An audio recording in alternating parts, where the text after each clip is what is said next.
Nga Rusia në lajmërohet gazetari Misha Pumo. Faleminderit zotri Pumo për kohën. Përshëndetje shkënaqësi.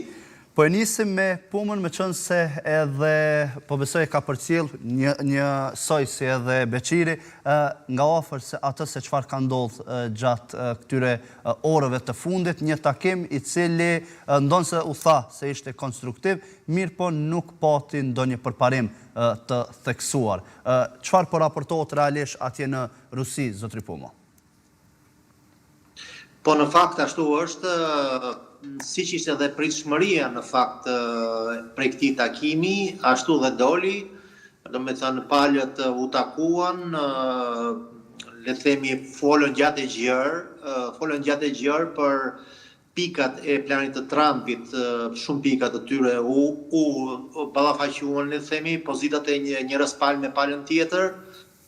Nga njëra anë u vu në dukje që disa pika të planit të Trumpit janë ato që Rusia i konsideron si piknisje për arritjen e paqes përfundimtare, nga ana tjetër ka pika që siç thot Kremlini zyrtar nuk pasqyrojnë realitetin dhe dëshirat e Rusisë në këtë drejtim. Nga ana tjetër dihet që të paktën ka pasur bisedime intensive për sa i përket çështjes së territoreve dhe pika kyçe këtu është zona e Donbasit, ose më saktë ajo pjesë e mbetur e Donbasit që është akoma në Ukrainë, domethënë që zotron Ukraina dhe që rusët dëshirojnë ta marrin, domethënë për t'i dhënë fund konfliktit, siç deklarojnë ata. Për momentin, palët kundërshtare nuk kanë arritur asnjë lloj konsensusi në këtë drejtim. Pala ukrainase, me sa kemi dëgjuar të gjithë, vazhdon domethënë të jetë e prerë në këtë drejtim, domethënë që nuk duhet bëjmë lëshime territoriale etj, por nga ana tjetër, jo më larg se dje, Presidenti Zelenski ka deklaruar që neve duhet të detyrohemi të marrim dhe vendime të dhimbshme dhe të forcuara. Pra do të ketë ndoshta në të ardhmen zhvillime më pozitive, më konstruktive, por për momentin kjo gjë nuk është arritur.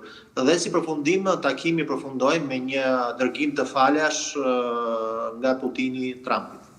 Po, pra i bie që pikat ku nuk u dakordua Rusia janë pikërisht ato ku flitet për territorin, apo jo, Pumo?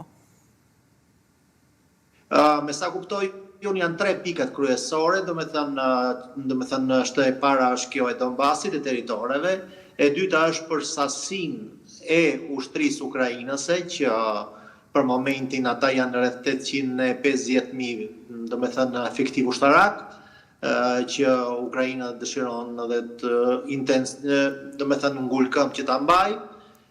Rusia është për limitimin e konsiderueshëm të kësaj, të paktën në 6.000 forca trupa, domethënë në krahasim me këto ekzistuese, por ka dhe një qendrim tjetër, domethënë për sa i përket pjesëmarrjes së Ukrainës në bloqet ushtarake ose më saktë në NATO.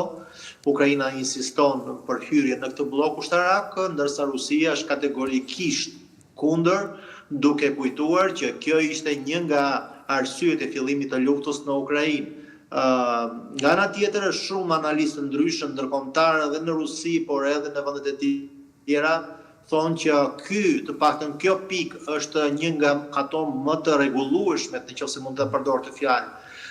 Pasi kjo varet drejt për së drejti nga Shtetet e Bashkuara të Amerikës dhe mund të zgjidhet pa pjesëmarrjen e Ukrainës. Pra, nuk është Ukraina ajo që vendos për të hyrë apo mos hyrë në NATO, po janë vendet e NATO-s që bien dakord apo mos bien me hyrjen e Ukrainës në këtë aleancë.